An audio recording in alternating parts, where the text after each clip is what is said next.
안녕하세요. 예수소망교회 박인주 목사입니다. 예수소망교회 인생대학 그리고 교회공동체 식구들과 두 번째 만나게 되었습니다. 이 시간에는 그렇게 신앙의 유산이 되다라는 주제로 그리스도인의 마지막 한마디에 대해서 살펴보려고 합니다.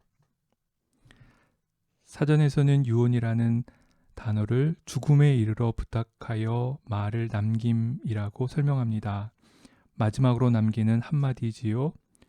법률적으로는 유언은 주체적으로 작성한 공식적인 문서를 가리킵니다. 그래서 자기의 사망으로 인하여 효력을 발생시킬 것을 목적으로 하여 행하는 단독의 의사 표시라고 그렇게 정의하고 있습니다. 만 17세 이상이면 누구나 할 수 있는 것으로 이때 유언의 방식으로는 자필증서, 녹음, 공정증서, 비밀증서, 구수증서 등이 있습니다. 생각해보면 언어, 말이라는 것은 일상의 삶에 있어서 전부라고 할 수 있습니다. 많은 이들의 시작과 끝이 말과 함께 이루어지기 때문입니다. 그것은 죽음을 앞두고서나 죽음 이후에도 마찬가지입니다. 말이라는 것은 오래도록 남기에 참 소중합니다. 혹시 나의 유언, 삶의 마지막 한마디가 무엇이 될지 생각해 보신 적이 있으십니까? 예전에 개인적으로 그런 질문을 받았을 때 시편 23편 1절의 말씀이 생각났습니다. 여호와는 나의 목자시니 내게 부족함이 없으리로다. 이 성경 말씀이 나의 삶의 마지막 말이 되었으면 좋겠다고 이야기했었는데 지금 생각해도 참 멋진 하나님의 말씀이라는 생각이 듭니다. 부족함이 없다는 것, 지금까지 또 죽음 이후에도 하나님의 돌보심 가운데 있으니 부족함이 없다는 이 고백 말이지요. 그러면서 궁금한 생각이 들었습니다. 우리 그리스도인들이 닮기 원하는 신앙의 많은 인물들은 삶의 마지막 순간에 무슨 말을 남기고 하나님께 갔는지 말이지요. 그래서 몇몇 신앙의 인물들의 마지막 말을 살펴보았습니다. 그리고 더 이상 아무런 말도 할 수 없는 그러한 순간이 되기 바로 전, 그때 그들의 마지막 말들 중에서 몇 가지 공통점들을 발견할 수 있었습니다. 그것은 먼저 하나님을 찬양하고 지난 시간에 대해 감사하는 감사의 고백이었습니다. 또 점점 다가오는 죽음이 짐지우는 불안과 두려움 앞에서도 당당하게 죽음에 대면하면서 천국을 갈망하는 소망의 고백이 있었습니다. 그리고 신앙 안에서 후손들이 잘 살기를 간절히 바라는 그러한 고백이 그들의 마지막 한마디였음을 발견할 수 있었습니다. 여기서 꼭 기억해야 할 중요한 것이 있습니다. 이제 앞으로 소개하려는 마지막 한마디들은 한순간 우연히 나온 말이 아니라는 것이지요. 긴 인생의 경험 속에 습득된 삶의 태도를 함축하는 말이며 신앙의 고백이라는 데 주목해야 합니다. 즉 일상의 삶에서 우러난 말이라는 것을 기억해야 한다는 것이죠. 언젠가는 누구도 예외 없이 삶의 마지막 순간을 맞게 될 것입니다. 그때 남기게 되는 한마디는 자신의 지난 삶을 하나로 함축하고 그리고 남은 이들에게 오래도록 기억될 삶의 지침이 되는 소중한 유산이어야 합니다. 이 시간에 신앙인물들의 마지막 한마디를 살펴보면서 자신의 신앙을 점검하는 기회가 되셨으면 좋겠습니다. 우리가 살펴볼 첫 번째 인물은 존 뉴턴입니다. 그는 하나님의 부름을 받기 전날 주변 사람들로부터 마음이 어떠냐라는 질문을 받았습니다. 그는 그때 저는 주님의 뜻에 만족합니다라고 답변했는데 그는 이미 이전에 자신의 묘비에 기록할 내용을 이렇게 남겼습니다. 존 뉴턴 성직자, 한때 무신론자이자 방탕한 사람이었으며 아프리카 노예들의 종된 자였으나 우리 주님과 구원자이신 예수 그리스도의 풍성하신 은혜에 힘입어 보호받고 회복되고 용서받았으며 복음을 선포하는 사명을 받은 후 그 육신이 쓰러지는 날까지 오래도록 헌신하기를 벅스의 원리에서 16년을 그리고 이 교회에서 여러 해를 사역하다.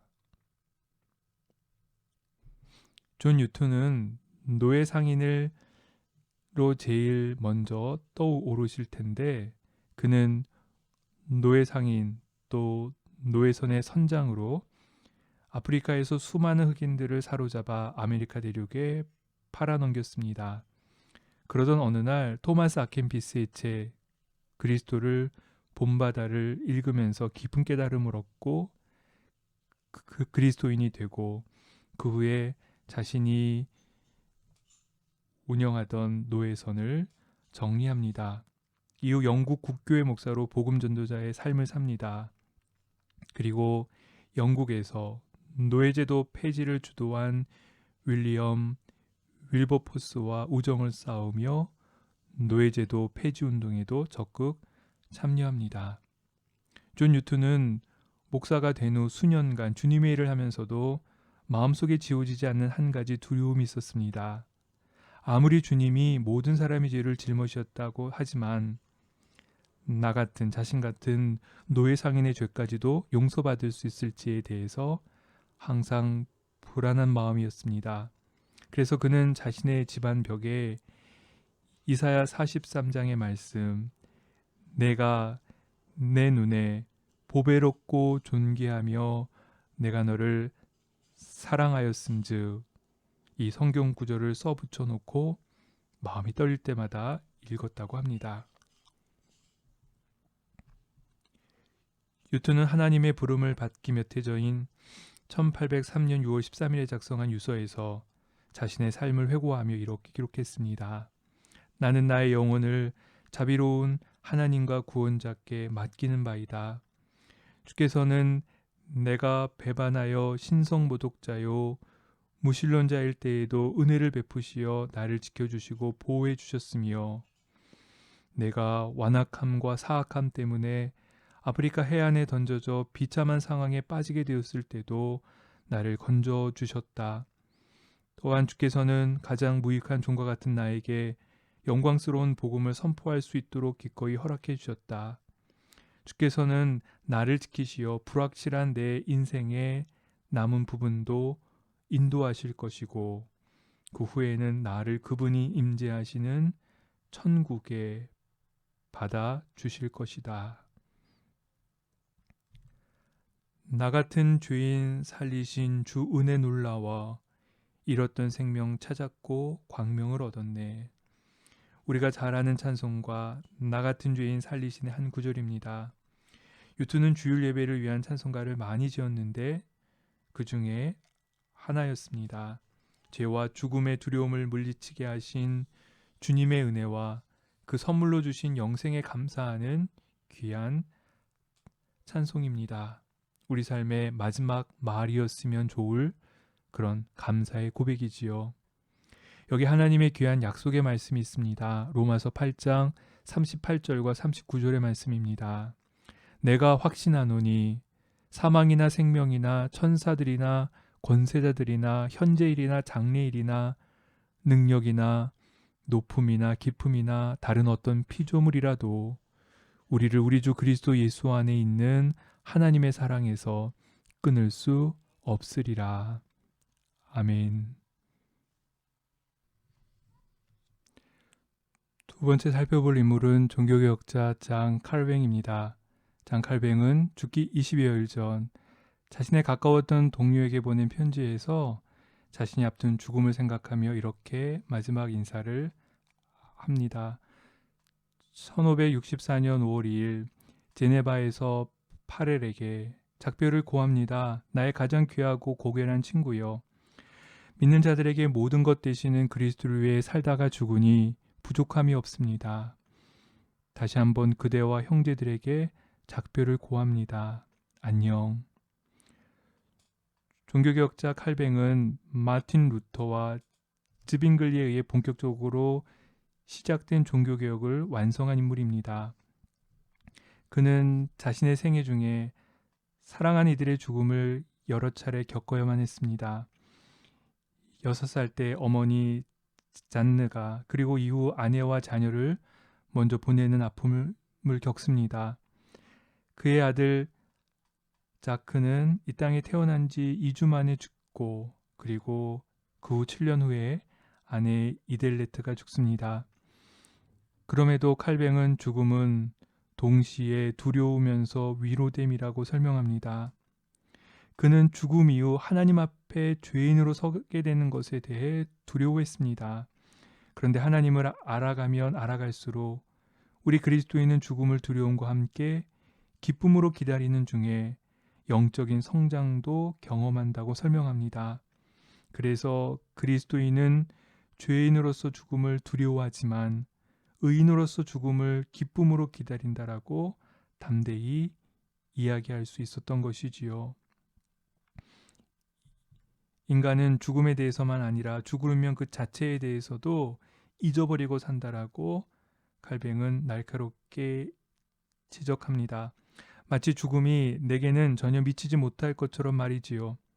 그는 이 땅에서 영원히 살 것처럼 그렇게 살면서 인생의 허망함을 애써 회피하려는 인간의 약한 성향을 언급합니다.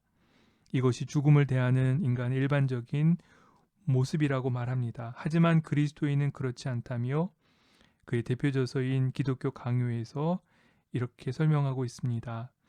이처럼 불안정하고 결점이 많고 썩어지며 사라져가며 쇠하여가는 우리의 육체의 장막이 무너지면 견고하며 완전하며 썩지 않고 아름다운 하늘의 영광 가운데 있는 것으로 새로움을 잊게 된다는 것을 생각할진대 본성으로는 죽음을 두려워한다 할지라도 오히려 믿음으로 그것을 더 열심히 사모하는 것이 당연한 일이 아니겠는가.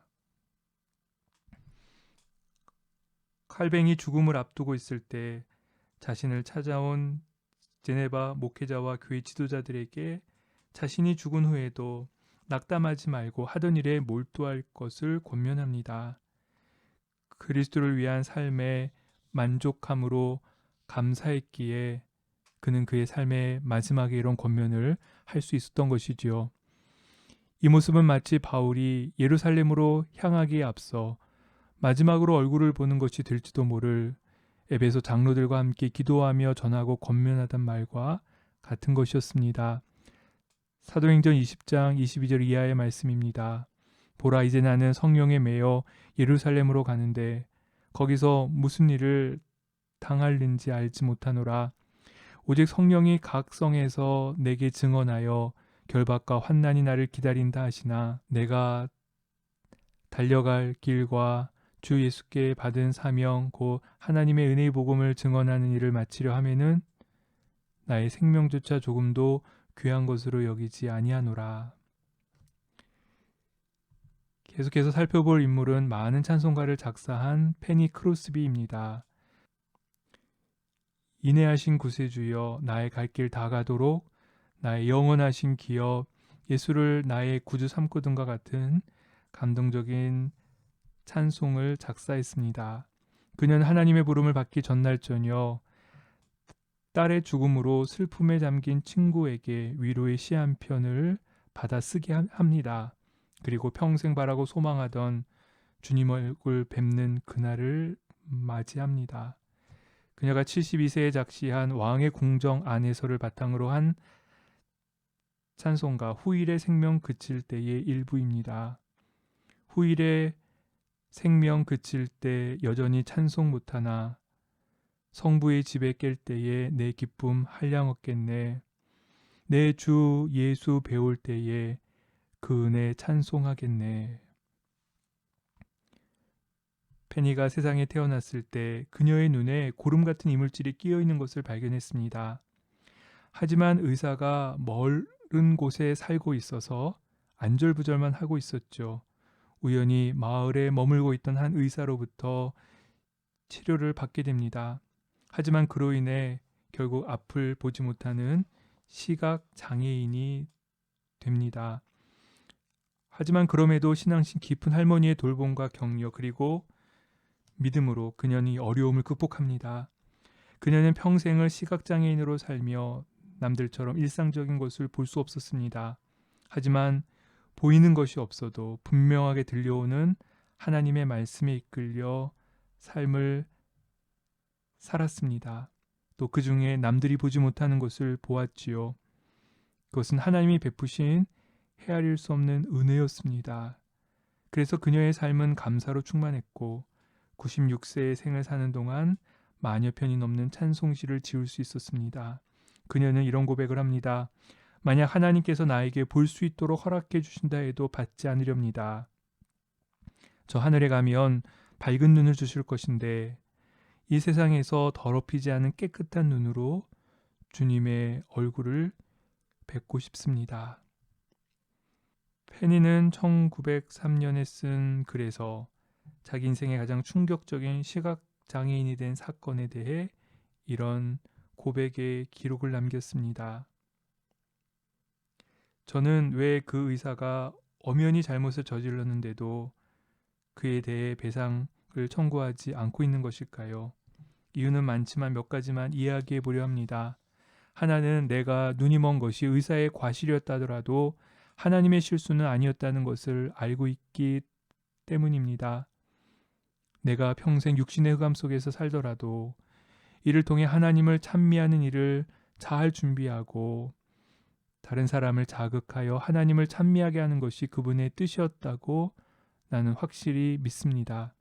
내 시선을 잡아 끌었을 온갖 흥미거리와 아름다운 것들을 쳐다보는데 마음을 빼앗겼더라면 나는 수천 곡이나 되는 찬송을 쓰지 못했을 것입니다. 페니는 보지 못하는 것에 눈물 짓거나 한숨 쉬지 않겠다면서 자신은 행복한 사람이라고 말했습니다. 그리고 열정적으로 찬송가 작사를 통해 귀한 하나님의 일을 감당하지요. 그래서 이런 고백을 합니다. 감사의 조건들은 아주 많습니다. 그렇지만 내가 그리스도인이라는 단 한 가지 이유만으로도 나는 충분히 감사할 수 있습니다. 시편 23편 1절과 6절의 말씀입니다. 여호와는 나의 목자시니 내게 부족함이 없으리로다. 내 평생의 선하심과 인자하심이 반드시 나를 따르리니 내가 여호와의 집에 영원히 살리로다. 지금까지 존 뉴튼, 장 칼뱅, 페니 크로스비를 통해 삶의 마지막 순간에 남긴 감사의 말씀, 하나님과 이웃에 대한 감사의 고백의 내용을 살펴보았습니다. 이 감사의 고백이 우리 삶의 마지막이 되었으면 하는 첫 번째 핵심 요소였습니다.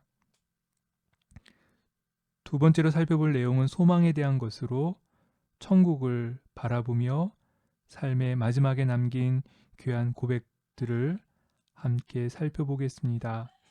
첫 번째로 만날 인물은 본 회퍼입니다. 1945년 쇤베르크의 한 학교 교실에서 드린 작은 예배가 끝날 때쯤 신사복을 차려입은 남자 둘이 들어와서 이렇게 말했습니다. 보네포 제수리와 함께 가게 준비하시오. 그 말의 의미는 바로 교수용을 가리키는 것이었고 함께 예배드린 이들은 보네퍼와 작별 인사를 했습니다. 그때 보네퍼는 자신의 옆에 있던 동료 수감자들에게 이런 말을 마지막으로 남겼습니다. 이로써 끝입니다. 그러나 나에게는 삶의 시작입니다. 죽음을 참된 자유에 이르는 길의 마지막 정류장으로 여겼던 보네퍼는 죽음을 두려움과 슬픔만이 아닌 새로운 소망으로 생각했습니다.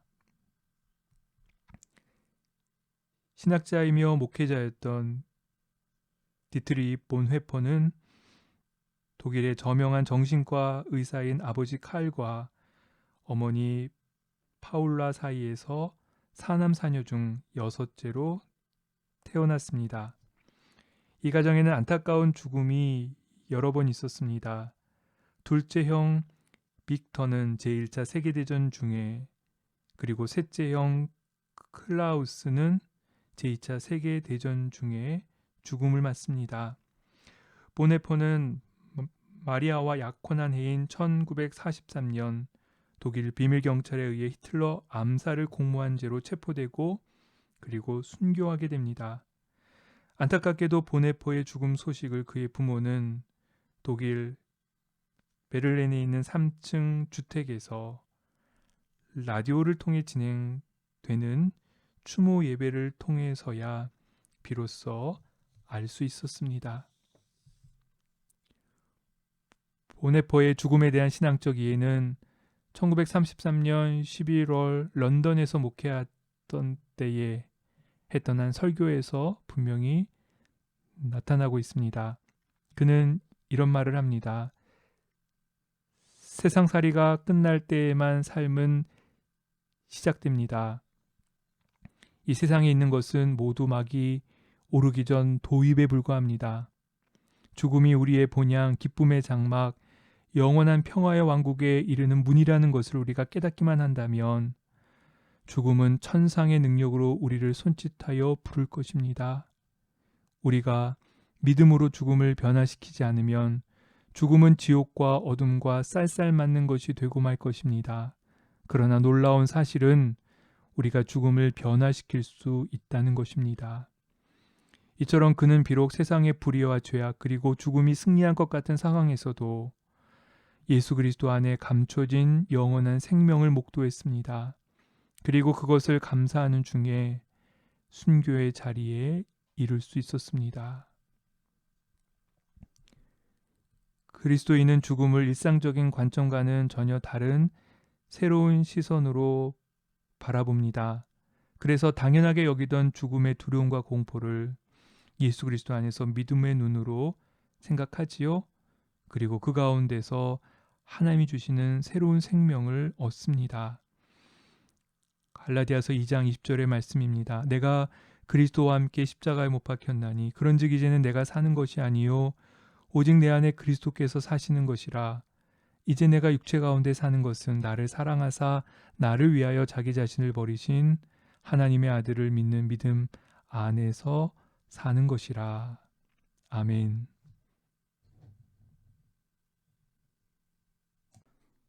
두 번째로 만날 인물은 종교개혁자 마틴 루터입니다. 그의 임종 때 그의 곁을 지켰던 이들은 그 순간에 기록을 남겼습니다. 루터는 심한 가슴 통증으로 잠을 깼고 오한을 느꼈던지 장작불을 덧대 방을 따뜻하게 해주길 부탁했습니다. 그러더니 갑자기 땀을 흘렸고 그리고 자신이 곧 죽을 것임을 알고 이렇게 말했습니다. 그것은 차가운 죽음의 땀이었습니다. 내 병이 점점 악화되니 이제 내 영혼을 주님께 맡기려 합니다. 나는 이제 평안과 기쁨 가운데 떠나려 합니다. 아멘. 마틴 루터는 1517년 10월 31일 면죄부 판매 등 교황청의 타락과 부패에 대해 비텐베르크 대학 교회 문 앞에 95개조 논지를 붙임으로 종교개혁의 막을 엽니다. 성경의 완전함과 명료함 그리고 확실성을 믿었고 성경은 교황이나 교회의 권위가 아닌 성경으로 해석되어야 함을 강조했습니다. 그리고 선행과 공로로 의로워지는 것이 아니라 죄로부터 인간을 구원하시는 하나님의 은혜로 오직 믿음으로 의를 얻음에 대해 증언합니다. 또한 거기에 참된 그리스도인의 자유가 있음도 선포합니다.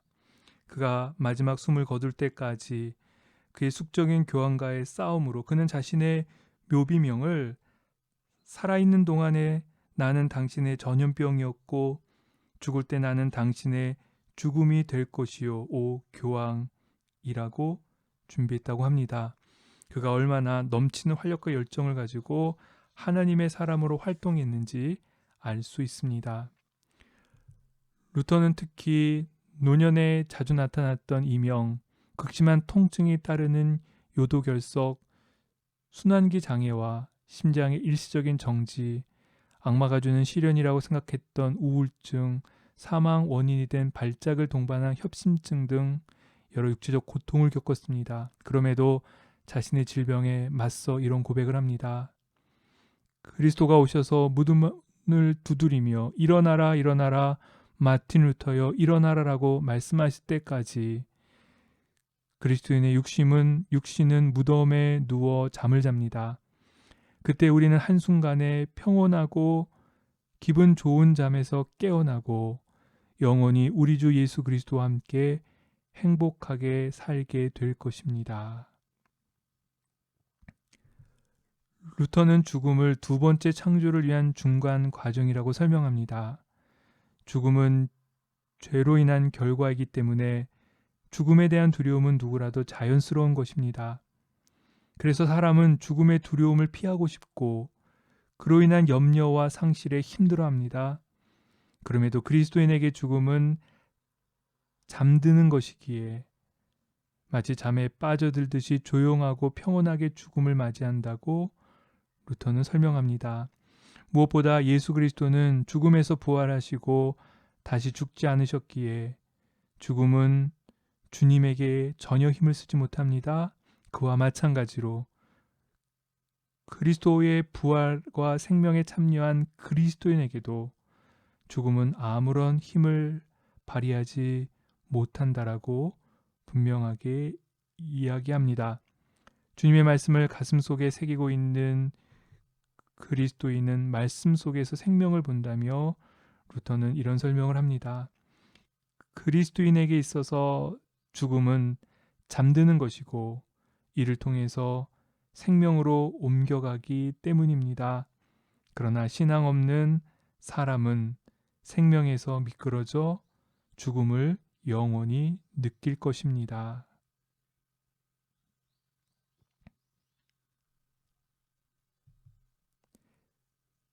세 번째 인물은 주기철 목사입니다. 그가 평양 감옥에서 옥고를 겪고 있을 때 아내 오정모와 아들 주광조가 마지막 면회를 합니다. 그때 당신은 꼭 승리하셔야 합니다. 결단코 살아서는 이 붉은 문 밖을 나올 수 없다라는 아내의 말에 주기철은 유언과 같은 다음의 말을 남깁니다. 그렇소내 살아서 이 붉은 벽돌문 밖을 나갈 것을 기대하지 않소. 나를 위해서 기도해 주오. 내 오래지 않아 주님 나라에 갈 거요. 내 어머니와 어린 자신을 당신한테 부탁하오. 내 하나님 나라에 가서 산정현 교회와 조선 교회를 위해서 기도하겠소.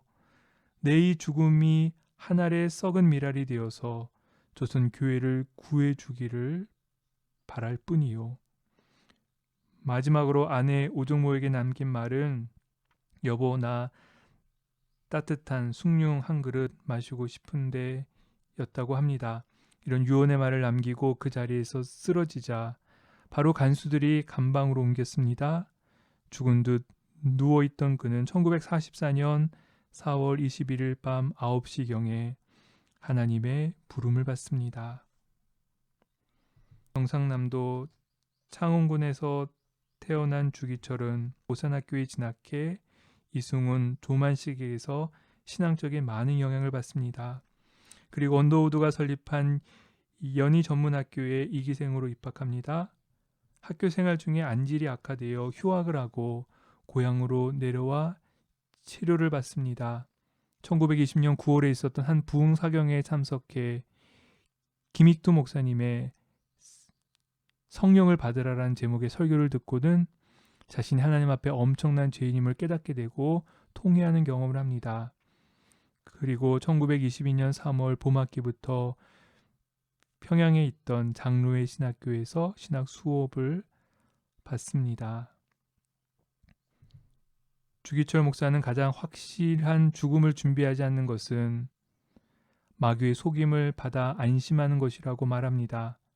그래서 일찍 일어날 때 충분히 기도로 준비하고 집을 나가 모든 일을 하고 밤에 침상에 누울 때에도 기도로 준비하고 누우라고 합니다.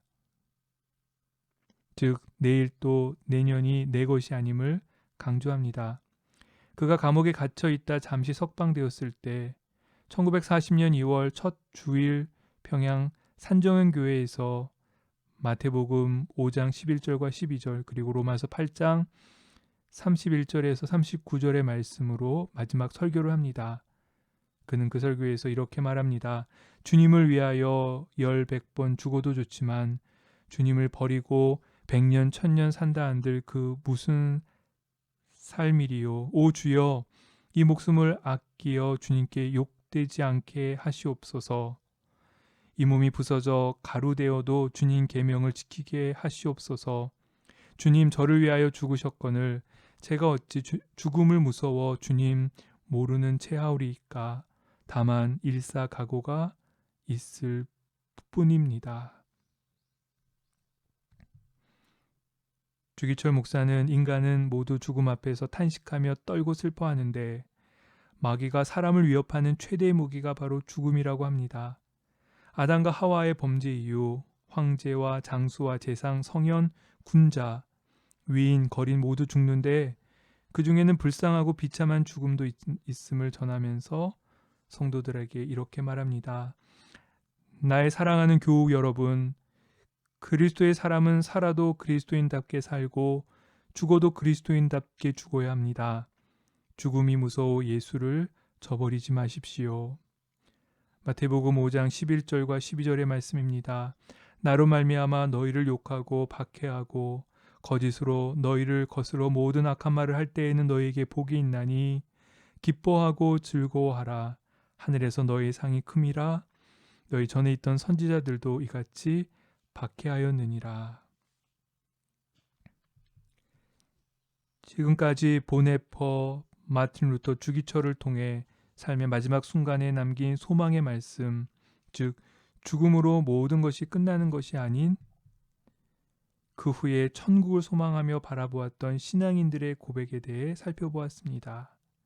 이제 마지막으로 살펴볼 내용은 사랑에 대한 것으로 후손들이 신앙 안에서 잘 살기를 바라는 사랑의 마음을 담아 전하는 신앙의 유산에 대해 이야기해 보려고 합니다. 이 주제와 관련된 첫 번째 만날 인물은 아우구스티누스의 어머니 모니카입니다. 아우구스티누스의 어머니 모니카는 평소 고향에 묻힌 남편 옆에 묻히는 것을 행복하게 생각했습니다. 그래서 남편의 묘 옆에 자신이 묻힐 곳을 준비해둔 상태였지요. 그런데 이탈리아 오스티아에 가 있을 때 어느 날 열병을 앓던 중 실신했다가 어렵게 의식을 회복하는 경험을 합니다. 이때 자신이 있는 이곳에 묻어달라는 평소와는 전혀 다른 이야기를 하게 되는데 그 말에 아우구스티누스와 그의 형제 네비기우스가 의아해하자 모니카는 이런 말을 남깁니다. 내 몸은 어디에 묻어도 좋다. 그 일로 인하여 조금도 염려하지 말라. 단 한 가지만 너희에게 부탁한다. 너희들이 어디에 있든지 주님의 제단에서 나를 기억해 다오.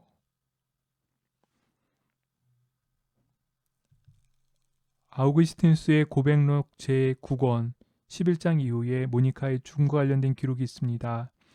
모니카는 화려한 배로 자신의 시신을 감싸거나 향유를 발라주기를 또 아름다운 비석을 세우거나 꼭 고향에 묻어주기를 바라지도 않았습니다. 그녀의 관심은 자녀들이 믿음 안에서 삶을 사는 것이었습니다. 그리고 주님의 제단, 모든 죄가 용서함 받고 깨끗하게 되는 그곳에서 기억되기를 원했습니다. 온전히 하나님과 하나 되는 그곳에서 말이지요. 아우구스티누스는 평생 어머니 기도하는 모습을 보아왔습니다. 자신이 하나님의 말씀을 따라 바로 살기를 구하는 어머니의 간절한 기도와 눈물을 보았습니다. 그런데 그가 온전한 회심을 경험하기 전까지는 그런 어머니의 모습은 불필요한 것처럼 보였지요. 아무런 관심도 두지 않았습니다. 하지만 그가 하나님을 만난 후에 그리고 어머니를 땅에 묻었을 때 어머니의 그 간절한 기도의 모습은 잊을 수 없는 소중한 기억이 되었고 그가 끝까지 하나님을 향한 길을 가도록 이끌었습니다. 부활에 대한 소망과 확신은 죽음 앞에서도 자유로운 마음을 주었고 혹시 외지에서 죽으면 어떻게 할지에 대한 걱정과 근심에서 평안함을 주었습니다. 그래서 모니카는 이렇게 말합니다. 하나님에게는 먼 곳이란 아무것도 없다. 하나님이 세상 끝날에 나를 부활시킬 장소가 어디인 줄 모를까 두려워할 필요가 하나도 없다. 그리고 이어진 당부는 이것이었습니다.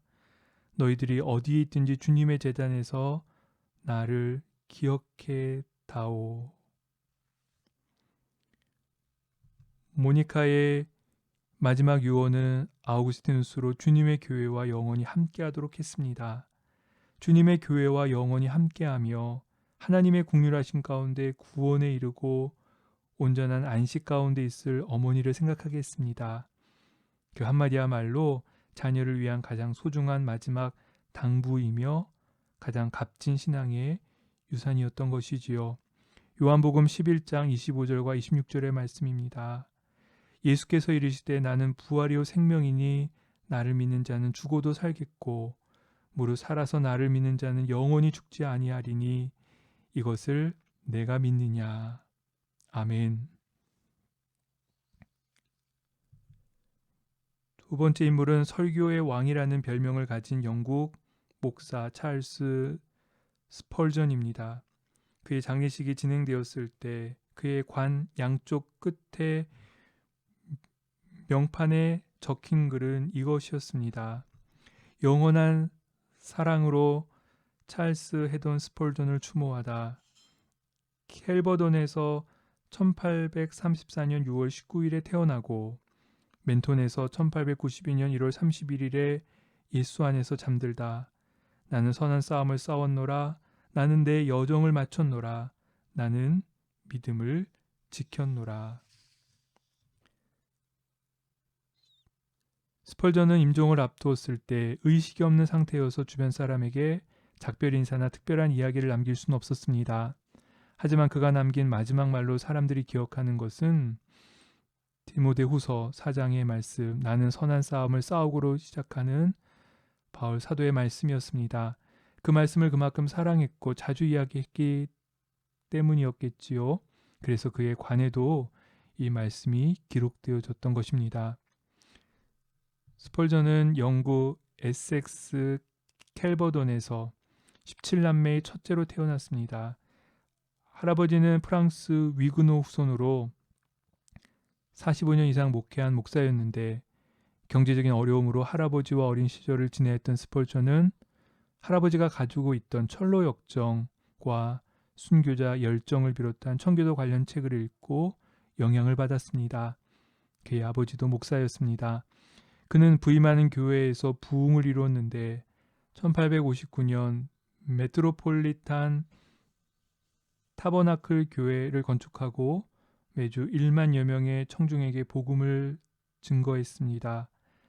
1869년 스토겔에 세운 고아원을 비롯해서 다양한 자선기관과 기독교 관련 단체도 설립합니다. 스펄전은 평생 여러 병을 안고 살았는데 그래서 종종 죽음의 문 앞에 놓였다 싶을 정도로 힘들어도 했습니다. 아내와 의사들이 곁에서 도움을 주었지만 삶과 죽음 사이를 자주 오고 가곤 했습니다. 그는 아침마다 희망에 찾지만 저녁이면 무서움이 찾아왔다고 자신의 삶의 어려움을 이야기했습니다. 그럼에도 스펄전은 하나님의 일꾼으로 살아가는 것을 즐거워하고 주님 만날 날을 항상 기다리며 소망했습니다. 스펄전이 죽음에 대하여라는 제목의 설교에서 이렇게 말합니다. 날마다 죽음을 각오하는 사람들은 죽음을 쉽게 받아들이게 될 것입니다. 무덤이 익숙하게 된 사람들은 무덤이 침상처럼 보이고 영안실이 소파처럼 보이게 될 것입니다. 하나님의 언약을 기뻐하는 사람들은 죽음조차도 믿는 자가 거쳐가야 할 일들 중에 하나라는 사실을 기뻐합니다. 그러므로 우리는 죽음을 아무짝에도 쓸모없는 잡동사니 물건으로 취급해서 한쪽 구석에 치워놓거나 선반 위에 올려놓지 않아야 합니다. 우리는 죽어가고 있는 사람들 가운데서 죽어가는 사람으로 살아야 합니다. 그럴 때에만 우리는 제대로 살 수 있게 됩니다. 스펄전은 살아가는 동안 날마다 죽음을 배우며 믿음의 선한 싸움을 잘 싸웠다는 확신이 있었습니다. 그것이 자신의 영혼을 하나님의 손에 맡기며 평안히 죽음을 맞을 수 있었던 이유였지요. 빌립보서 1장 20절과 21절의 말씀입니다. 나의 간절한 기대와 소망을 따라 아무 일에든지 부끄러워하지 아니하고 지금도 전과 같이 온전히 담대하여 살든지 죽든지 내 몸에서 그리스도가 존귀하게 되게 하려 하나니 이는 내게 사는 것이 그리스도니 죽는 것도 유익함이라. 아멘.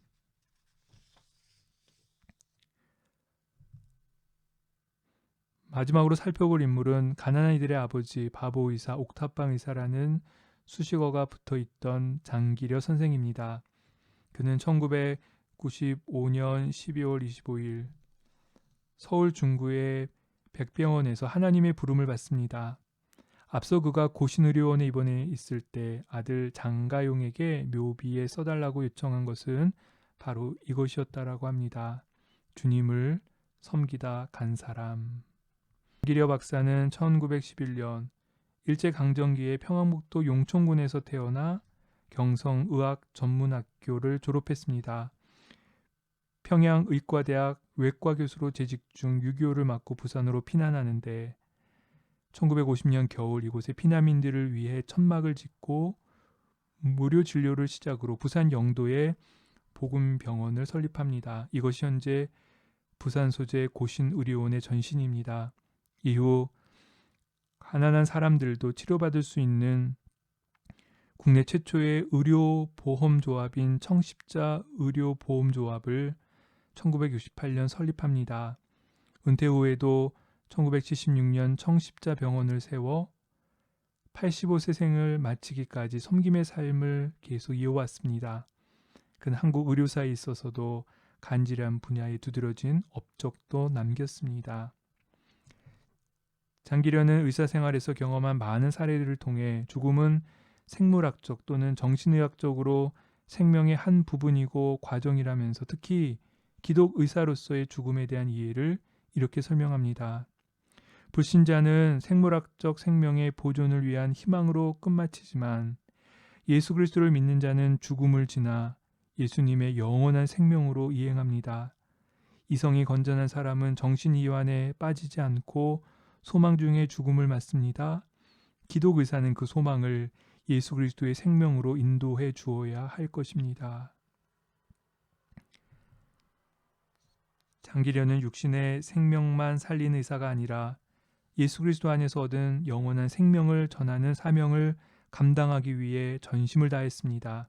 그래서 하나님을 바르게 섬기지 않고 자신의 이익을 위해 하나님을 이용하거나 하나님 아닌 다른 것을 섬기는 것에 대해서 항상 경계했지요. 그런 마음에 자신의 성공과 안락함을 멀리하고 더욱 가난한 이웃을 위해 자신의 모든 것을 내어주려 했던 것입니다. 마태복음 20장 26절에서 28절의 말씀입니다.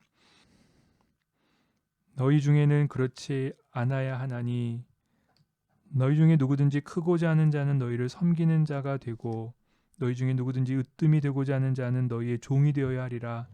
인자가 온 것은 섬김을 받으려 함이 아니라 도리어 섬기려 하고 자기 목숨을 많은 사람의 대속물로 주려 함이니라. 아멘. 지금까지 총 9명의 신앙의 인물들의 마지막으로 남긴 말을 살펴보았습니다. 삶의 마지막 순간 하고 싶은 말이 얼마나 많았겠습니까? 그런데 그 말의 핵심은 지난 시간에 대한 감사, 천국에 대한 소망, 그리고 후손들이 신앙 안에서 잘 살기를 바라는 신앙의 유산에 대한 것이었습니다. 자신의 삶을 요약하며 평생 가장 소중하게 여기며 살아온 삶의 지침에 대해 이야기했던 것이지요. 삶의 마지막을 의식하며 오늘을 사는 것이야말로 우리 그리스도인이 항상 기억해야 할 삶의 지침입니다. 매 순간 일상의 삶에서 하나님 나라를 위한 삶과 함께 천국에 이르게 될 죽음의 때를 생각하면서 준비하는 중에 우리는 스스로에게 질문해야 합니다. 내가 죽은 후에 사람들이 나를 어떤 사람으로 기억할지, 나는 누군가에게 슬픔과 아픔 그리고 후의 기억만이 아니라 사랑의 기억을 남겨준 사람인지에 대해서 말입니다.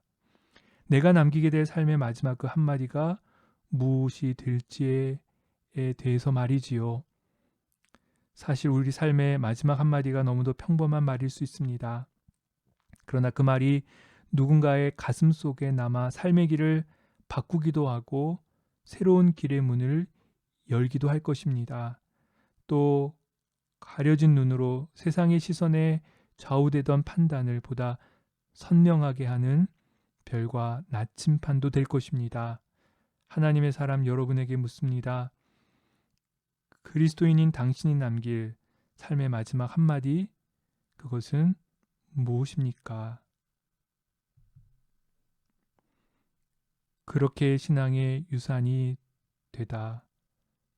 본강의 오늘 끝까지 경청해 주셔서 진심으로 감사드립니다.